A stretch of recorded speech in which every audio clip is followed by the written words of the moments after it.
Have you ever heard about tartans or how they're able to help create a positive impact? Well, then you will enjoy today's conversation. We're having Giles Jackson on board from Liberation Kilt. He will share with us how his tartans were worn at the COP26. This was worn by all the delegates of the World Wildlife Fund who came to COP26 in 2021 in Glasgow.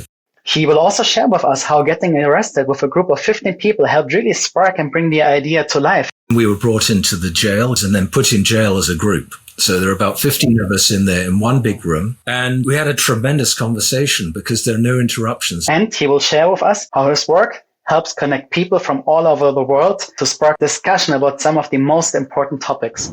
Conversation only happens between people. And so we have to get people sort of out of our bubbles and connecting with other people in this world. Hello and welcome everyone to the Impactful Ninja Show. I'm your host Dennis Kamprad, and today we're joined by Giles Jackson from Liberation Kilt. Giles, welcome. Thank you very much, Dennis. I'm delighted to join you on your inaugural show. Happy having you. Now, before we go in and telling your journey and everything of the awesome work that you're doing with Liberation Kilt, give us a big overview. What is Liberation Kilt? Fundamentally, we're known for a collection of tartan textiles. And perhaps for your listeners, I'll just explain what those are. Perfect. Tartan is really a tribal textile that goes back to the Bronze Age. In fact, they had nomadic Celts who wandered as far as northwest China, who've been found dug up in the sands of the desert wearing these tartans. So an example of a tartan would be this scarf here. This was the original tartan that we designed. And what we do is we take that ancient tradition and we're reinterpreting it in a new way. So each of our tartans, and we have a collection of tartans, represents a specific set of ideas. The tartan that you're seeing right here symbolizes the transition from fossil fuels to clean energy. So this is known as the Keeling tartan, and it's named after Charles Keeling, who was really the US scientist who is responsible for measuring CO2 emissions since the 1950s. And really without him, we wouldn't know about global warming. So each of our tartans represents a different set of issues. There's one for climate change and action on climate change. We have tartans against inequality. We have a tartan against nuclear proliferation. We have a tartan against the imprisonment of writers of conscience around the world. We have a tartan against human trafficking. And each of these tartans is also connected usually with an NGO partner that we're working with. Nice. Any special NGO partners that you want to highlight with some of your tartans? Yeah, actually, one of them would be the World Wildlife Fund. So this is a different version of the red one I just showed you. This is the green Keeling tartan. And this was worn by all the delegates of the World Wildlife Fund who came to COP26 in 2021 in Glasgow.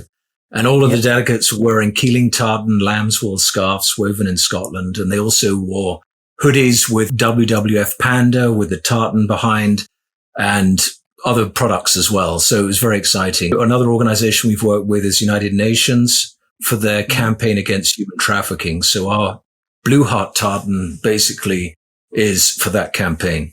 Awesome. And before we jump into your story, what does Liberation Kilt stand for? How does it come across with the name? Well, it's interesting. So it's named after, it's really inspired by the legend of a Scotsman called Loftus MacLeod of Skye. And Loftus MacLeod in the 18th century suddenly found himself dispossessed by forces beyond his control, unseen big forces. And in response to that, he created a grassroots resistance movement, which he called the Liberation Kilt Company. And the kilt is really a symbol of stepping outside your comfort zone. And that's really the only way in which change happens is if people are willing to do that. So in addition to the tartan collection, we also have now a collection of artworks. And you can see some of the artworks behind me. This is from our collection on pollinators, the big 5 pollinators on which our survival ultimately depends for our food supply. And also we have a collection that's just been launched in support and in solidarity with the people of Ukraine. I might want to jump in here as well, because I really, really like the collection, and the piece that you can see behind me here as well is part of this collection. And this is, well, my favorite one. It's called Believe in Peace. Yes, it's a flight of doves metaphorically releasing the world of the grip of war. So it's a very uplifting message. Awesome. Thanks for your overview as well, and like everything that went in already. Now let's take a step back and try to reconnect the dots from your journey. Yes. Before you started Liberation Kilt, and even before you thought about like what might be happening, what kind of problems you might want to solve, what is your background? What is your story? What did you do in your professional life? Any special or specific things that happened in your private life as well that led to this point? I think we can rewind the clock back to 2006. So in 2006, because of my background, I'm a professor, but I also wrote my dissertation on sustainable development a long time ago. And I became increasingly interested in the early 2000s in issues of climate policy. And I was tracking and paying attention to the COP meetings, the UN meetings, which happen every year.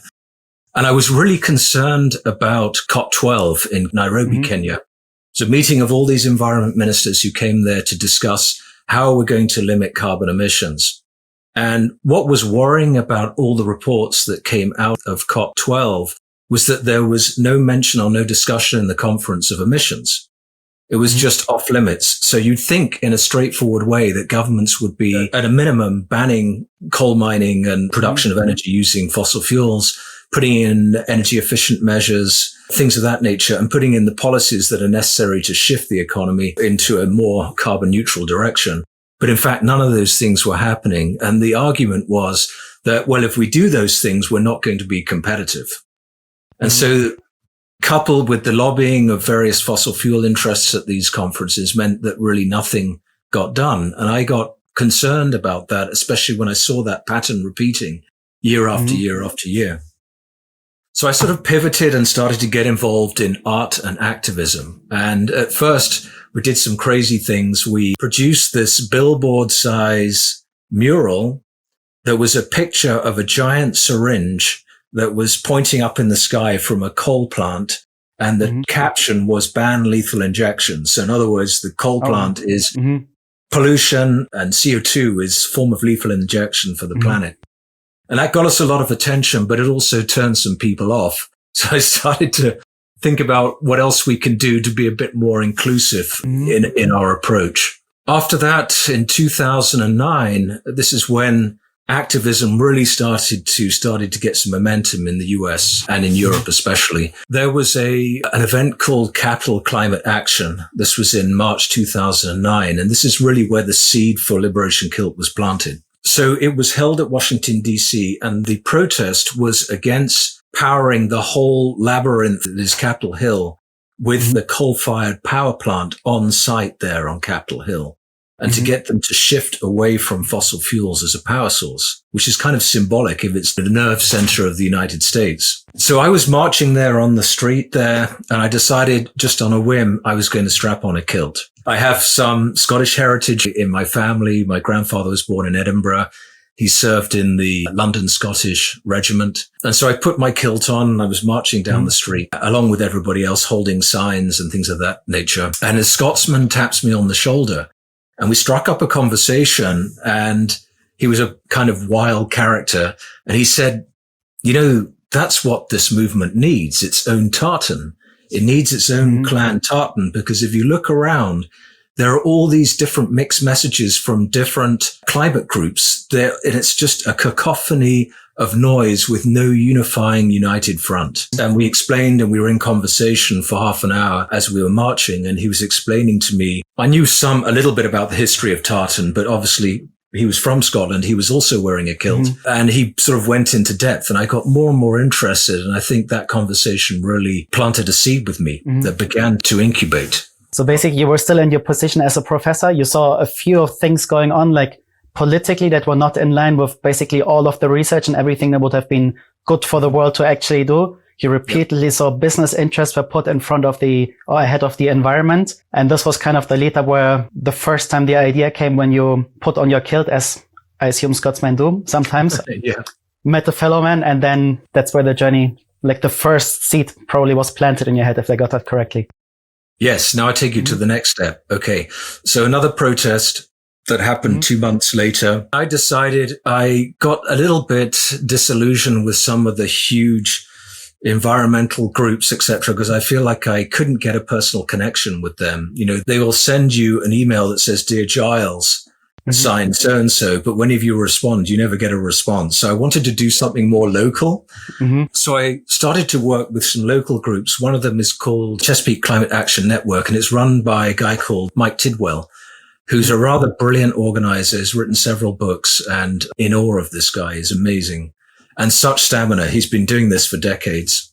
So I got involved with them, and they had already set up this campaign that we were going to go to the door of Congressman Rick Boucher, and we were going to block his door. And there'd be 15 of us cross-legged in front of his door and preventing anyone from getting in and anyone getting out, because Rick Boucher was basically refusing to move climate legislation in Virginia in a more carbon neutral direction. In fact, he was proposing more incentives for coal burning. So this was a very targeted sort of campaign, and we arrived there, we sat there, and we stayed there for a couple of hours until the congressional staffers called the Capitol Police. They came down, warned us that if we wouldn't move, then we'd get arrested, and we didn't move. And so we were read our Miranda rights, handcuffed, taken downstairs and put into a wagon. And then this was the end of May. It was actually quite a warm day. We sat in the wagon for a couple of hours and not really knowing what was going to happen next. One of the people in the wagon actually passed out, fainted from heat stroke. And that's when they opened up the wagon. And then we were brought into the Capitol jail and had to sign a bunch of papers and then put in jail as a group. So there are about 15 of us in there in one big room. And we had a tremendous conversation because there are no interruptions. There's no cell phone, no Wi-Fi, no TV, nothing like that. So we could just have a concentrated discussion, and I could learn from them some of the ins and outs of organizing and activism and really sort of be a fly on the wall. And at that point, I then pitched to them the whole concept of these tartans representing different social causes. And I said that I was working on one for climate change based on the conversation I'd had with the Scotsman. And they said, well, maybe there's some other issues, sort of these big existential crises that we've seemed unable to get to grips with due to lack of collective action. So the inequality, nuclear proliferation, and so on and so forth, human trafficking. And that's what really cemented the idea and gave me more of a vision of what we could do with this tribal textile. Oh, wow. That's quite a journey. Basically, from the very first idea to really getting inspired and started, took a little group of 15 people being together with uninterrupted conversations without any connection to the outside world. Exactly. Was that also the concrete first step that you took towards getting started with Liberation Kilt? Yeah, that really was. The next step was really for me to educate myself. So I sort of began to gather as many materials as I could. Books, went into libraries on the history of textiles, the history of tartans going all the way back to the Bronze Age. And what I discovered that's so fascinating is this textile really has a dual personality. It's almost schizophrenic. Because what you see is, on the one hand, these establishment groups like the British Armed Forces, like the royal family, who were wearing these beautiful, ornate tartans and extremely formal way of presenting themselves, almost ceremonial. And then on the other hand, you have these anti-established elements, which goes back to the Jacobites. These were the insurgents in Scotland and to the Highlanders, who obviously were not happy about English rule and wanted to take control of their own destiny. And that's really the basis for the story of Loftus MacLeod. So I began to do this research. I noticed that this anti-establishment dichotomy is interwoven through history since then. So, for example, think on the one hand, the armed forces, and on the other hand, punk rock. In the 70s, they were wearing tartan. And I found this just so amazingly fascinating that you have this textile with this inherent dynamic to it. So my next step then, having done this research, was to begin to sketch what the Keeling tartan might look like and what ideas would it represent. And fundamentally, this tartan here, the Keeling, this is the green version, symbolizes the shift from fossil fuels to clean energy. So the silver and black track here is like a coal track. Train. And the white and yellow track here represents renewable energy. So the tartan itself, the symbolism, is the transition from this track to this track, from fossil fuel based to renewable energy basis of powering society. So It was really sort of sketching and trying to figure out visually how that would look. And then what would be the name of the tartan? Liberation Kilt? Right. Well, this particular tartan, Keeling, was named after the scientist. So then I had to contact his son, because Charles Keeling passed away some time ago, and get permission from Louise Keeling to use the family name, which they graciously allowed us to do. Just to recap a little bit, some time ago, you had the idea with the kilt to maybe do something about tartans. A little later, once you got arrested, once you were in a group of other people, it's okay, we want to do something about these topics. And then you did a lot of research. And the first concrete step for you was basically taking this research yourself into practice. You were doing the sketches and you were developing the first idea for the tartans, thinking about, okay, what could the color, what could the composition represent, and how to make it something real. Yes, exactly. And then how to name it as well, because tartans, traditionally they're named after families, but here we're naming it after a scientist. And some other tartans are named after events or places. Just out of curiosity, how much time roughly passed between like the first idea to actually creating the first tartan? More like from once you had the idea, you want to develop something yourself, you want to make some change, to actually doing the first sketches? March 2009, when I met the Scotsman, doing the first sketches was in the same year. I began to sketch them out literally over the summer in a cabin that belongs to some dear friends in Cape Cod. So I was sort of ensconced in this little converted stable made into a cabin. I was sketching there during the summer, again in an isolated, uninterrupted place, because I think that's where you can think most clearly. So it was really just a matter of months, actually. Seems to be some entrepreneurial spirit starting there as well. Yes. Now, from the first sketches to the next steps, what was your progression like? After sketching it, how did you get the first tartans made, or was it something you did? And what kind of steps and happens along the way to grow Liberation Kilt? The instinct was, obviously you have to go through the Scottish Register of Tartans. So you present them the sketch, you provide them with a name and a letter from the Keeling family saying, yes, we authorize Giles Jackson and Liberation Kilt to use our family name. And you submit that and it goes through a whole process of review. Finally, they approve the tartan. At that point, I decided I'm going to start reaching out to some people, because I think that's very important as an entrepreneur. A lot of the work sort of happens in your head, but ultimately nothing gets done unless you engage. So the first thing I did was to write a letter to Vivienne Westwood. And as you will do as the first thing, right? Yeah, because, she had, dressed up the Sex Pistols, which again, punk and tartan, that connection. And she had this dynamic herself in her way of thinking between establishment and anti-establishment. I could really relate to what she was doing, and I have tremendous admiration for her. And it's so sad that she passed away. So I wrote a letter to her, and she had a very gracious assistant by the name of Tyza Bailey, who repeatedly said, we're sorry, but Vivian's not available to meet with you for coffee next week. Why don't you try again in a month? So I'd write again in a month. We're sorry, Vivian's traveling to Central Europe and Vivian's traveling to New York. So after a few months, I kind of got the message that maybe this wasn't going to happen. So that was sort of the first thing. And then at that point, I began to really design. Same thing I did for the Keeling tartan, the climate change tartan, was to then design for the other tartans for the other issues. So the next one I did was for the human trafficking tartan, which is the Blue Heart tartan. And it was then going through the UN, getting approval to use Blue Heart as a name from the United Nations, going through the registration process. We did the same thing for the Havel tartan.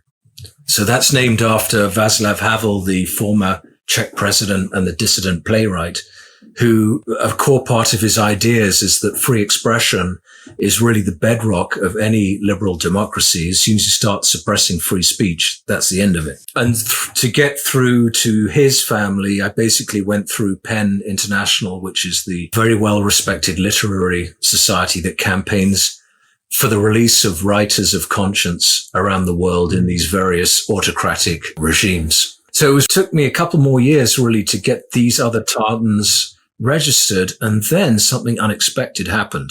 I didn't know this, but every time you register a tartan in Scotland, a message is sent out by the Scottish Register to whoever is on the email list announcing that, hey, there are some registered tartans. Okay. I didn't know that. No one told me that. So suddenly I get this call from an independent journalist who writes for major newspapers in the UK. And he said, "Oh, I just saw that you registered 5 tartans for all these different causes. Can I do a story on this?"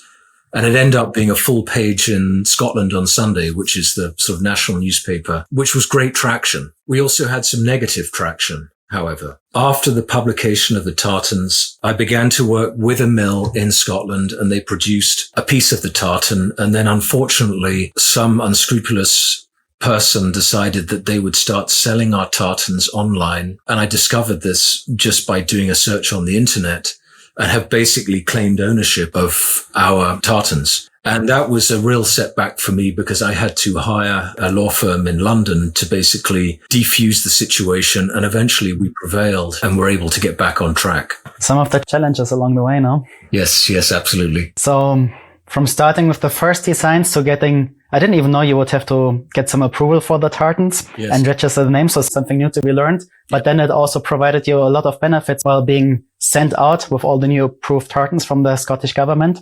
And the news, a journalist picked it up, put it in the news journey, and you got a lot of traction out of it. Yes. Plus some challenges along the way as well. Yeah, that's true. Take me on this journey now, basically from a lot of these steps that happen after you sketched the first tartan. Where are you now with Liberation Kilt? Well, there are really sort of several pillars. Liberation Kilt, of course, there are tartans themselves, which is a growing collection. And we've worked with different NGOs such as WWF, etc. And that collection continues to grow. And an important part of the tartans also is something called the Rebel Tartan Project. And the Rebel Tartan Project is run by an incredible woman. Her name is Juliana Sissons. And she's been working with me really for 10 years. And what she does is she takes these tartans and she works with students in fashion and design and art students around the world. And they take the tartans almost as a starting point for their own creative journeys. So they'll take an issue such as human trafficking, and if they're students in Manchester, for example, they will go out and research trafficking in the city of Manchester. We have students in India and Pearl Academy. We have students in Tokyo, the Bunker College of Fashion. We have students in France, in Paris, and in China, and across the UK, including Glasgow School of Art. So for the last 10 years, she's led these very exciting programs, collaborating with different universities and giving very creative young people the opportunity to express themselves through weaving, through knitting, and through print. And we have a website. So the tartans and the Rebel Tartan Project really go hand in hand. I've always seen the tartans as just a starting point for creative expression and end in themselves. So that's the tartans and the Rebel Tartan Project. The second thing is the artwork collection that we touched on. Just one comment on this. That really sounds like you were able to build a grassroots movement based on all the students helping you from all over the world, integrating their cultures, integrating their challenges into the designs of the tartans. One connected question to this: are you still designing them, or are you now having like a big collaboration with many different designs of, well, basically new tartans that you could use and could register? I've still been designing them. Every time Juliana starts a class with a group of students, I usually join through like we are now online, and I join with the students and I give them the overview of what we're doing, and I try to inspire them. And then I help to review the work and attend the final presentations. So I'm constantly trying to be in touch with Juliana and with the students to get ideas for new tartans and also for the artworks which came out of the tartans. Juliana herself is very much plugged into the education system. She teaches across multiple institutions, and she's an external examiner at Central St. Martin's, which is one of probably the top UK fashion design school. So I get the benefit of her great wisdom on design issues too. Awesome. So we talked about the tartans and Rebel Tartan Project. Then, of course, there's the artworks. Now, the artworks really began around 2015, partly inspired by the Rebel Tartan Project. I began to explore climate change collections. And we've been working really since 2015, 2016 on different climate change collections, one of which behind me is the Pollinators collection. And then last February, literally 2 days into the Putin's invasion of Ukraine, I reached out to a Ukrainian artist who's a wildly talented young street artist in Ukraine, Volodymyr Olshanetsky, his name is. And he and I worked together in the last year on this Believe in Peace collection. So there's the tartans, there's the artworks, and on our site, the artworks are available in many different formats beyond wall art, the type that we've both got on our walls here, but also device cases and coffee mugs and cushions for sofas, many other ways of weaving the issues into your life. Awesome. No, I think this would be probably a perfect transition for, letting everyone who joined us today know how can we support you and what happens with all the proceeds. Do you maybe share something there? Yes. Excellent point. So we are set up as a benefit corporation. We weren't originally a benefit corporation, but a few years ago, I changed the articles of incorporation. So the difference between a regular C corporation and a B corporation, for those that don't know, is that in a regular C corporation, shareholders take priority. But when you change your articles of incorporation, so in other words, your legal DNA is different because shareholders are one of many stakeholders. So once we had changed our legal DNA, it made it possible for us to put in a policy where we donate 50% of our profits to charities aligned with our mission. So it kind of makes sense with the tartan that we're connected with WWF exactly in that way, because we want to magnify the impact of what we're doing by making those donations. And it's really the best part of what we do in a way. So the best way to support us obviously would be we would like to hear from people in terms of what are the issues that are most greatest concern to them. We haven't been able to address all the issues. There are so many. We have a fairly small collection, but we do want to learn and get insights from students, but also from others beyond what are the issues that people care about and where are the areas where we need to put our focus in the future. That's number one. Number two, obviously, is to perhaps take the bold step and become a collector. Currently, we're not selling the scarves and tartan products, but we plan to be doing so in the next year or so. It takes a lot of work to bring these things online. However, our artworks collection is live and we have lots and lots of options. In fact, we have close to 900 different products online that people can choose from. So to get connected with us in some way, shape or form, I think would be extremely exciting. So basically for everyone listening to us, the first point would be getting connected. And the second one, we basically checking out the collection, seeing if anything is interesting, inspiring, like I did, or like you have with your background. And also knowing that 50% of all the profits will be donated. We'll put the links in the show notes as well, so that everyone can easily reach out to you as well. Now, taking a look ahead in the future, what do you want to achieve going forward with Liberation Kilt as well? Or any concrete plans? The work is a means to an end. It's exciting. Doing creative things I love to do, and it's tremendously fun to work with people all over the world, etc. But for me, the thing that really excites me is this idea, which is always in the back of my head, of two people connecting in a room, in an airport, on a train or whatever, because they complete strangers, because they happen to be wearing the same tartan or have an interest in the same artworks. And I think part of what really drives me is this idea of people connecting, especially in the real world, as opposed to online. Because if you think about it, change really only happens through conversation, and conversation only happens between people. And so we have to get people sort of out of our bubbles and connecting with other people in this world if we're going to build this critical mass, this movement forward. To take that to its logical conclusion, ultimately what we'd like to do is create literally a destination. I hate to use the term retail, but retail will be part of it, that might be based in somewhere like Edinburgh or London, where people could go, and it would be organized not in the conventional way of, well, here's the menswear section, here's women's wear, and here's accessories, but rather by issue. So here's the inequality, here's climate change, here's human trafficking, here's nuclear, etc. And in each of those, you would have amazing things, books that you could refer to. There would be tartan goods, there would be artworks, there would be the people that we're honoring, such as Giles Key Learnings, their legacy. And there would be a place to hang out, and there'd be a place for people like Dennis to come and speak. And there would be just a place to get that rich exchange and to inspire people to go further. So I think that's definitely in our sights. And I'm hoping there's a hunger for this type of thing. I could easily imagine that, because it sounds like it's around creating a connection around the world. I've seen just with this art piece, it's a super easy conversation starter. Yep. And especially if you have something like a flagship store or like a flagship place where people could go. Yep. Even if it's tourists visiting any of the cities, you would be open then and really getting to know, okay, what are the issues that they care most deeply about and seeing how they can get involved, knowing that everything they purchase would get a donation and what they bring home with them would be like a, conversation starter and an awesome piece to just talk about a current issue.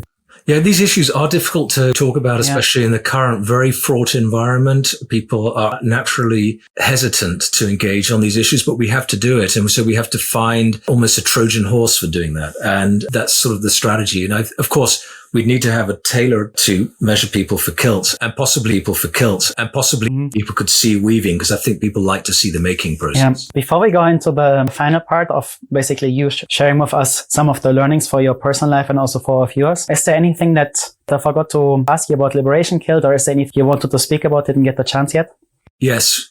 Not really so much about Liberation Kilt, but more about learning from the past. And what I mean is, through history, there have been so many inspiring individuals who've done amazing things. And even just the other day, I was reading about Joe Strummer, who was the vocalist for The Clash in the 70s. And he basically, just reading an interview with Time Out, and in the interview, he basically said is, all we want to achieve is an atmosphere where things can happen. We want to keep the spirit of the free world, and we're just using this limited firepower, which is our guitars, our amps, and our drums. And I think if you just go back and listen to other people who've tried to do something and have made a dent in the universe, and to learn from these people, and I think we can move forward faster if we learn the lessons of others from the past. So I'm constantly trying to find new sources of inspiration. I think that's a very healthy thing. Awesome.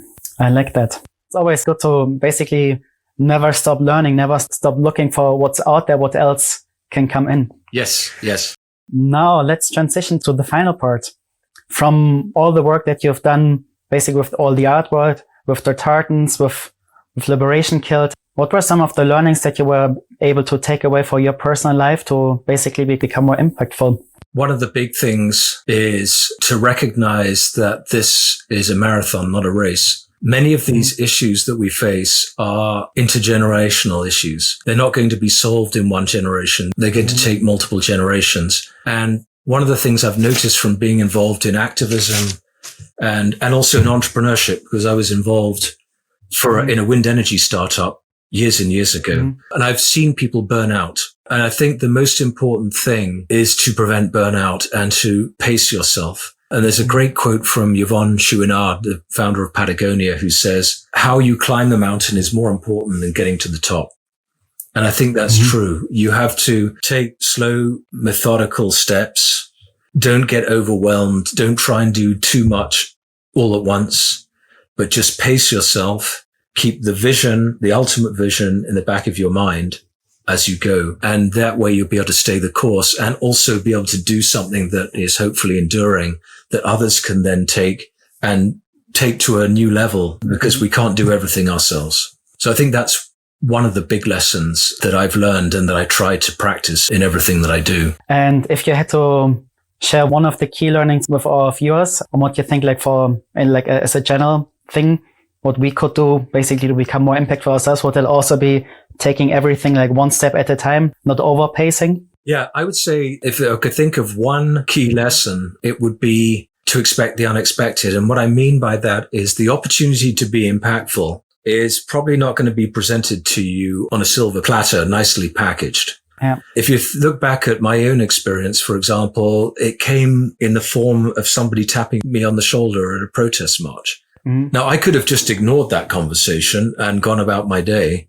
but I decided to actually incubate it and to think about, is there something here that may not be obvious at first, but could it lead to something? Could it be the seed of something new? Could it germinate? Could it sprout if I nurture it? So I think to be very aware as you go about your day, as you watch the news, as you read articles, as you engage in conversations with people, any potential conversation, random or otherwise, could potentially contain a very valuable seed. And I think the thing to do is to have that mindset of looking for these seeds. And when you see one, explore whether it might be something that you could plant and it could be responsible for. Amazing. What a beautiful way to end our conversation. Giles, thanks so much for sharing your story. All the best with Liberation Kilt. And to everyone else joining us today, thanks so much for joining and stay impactful.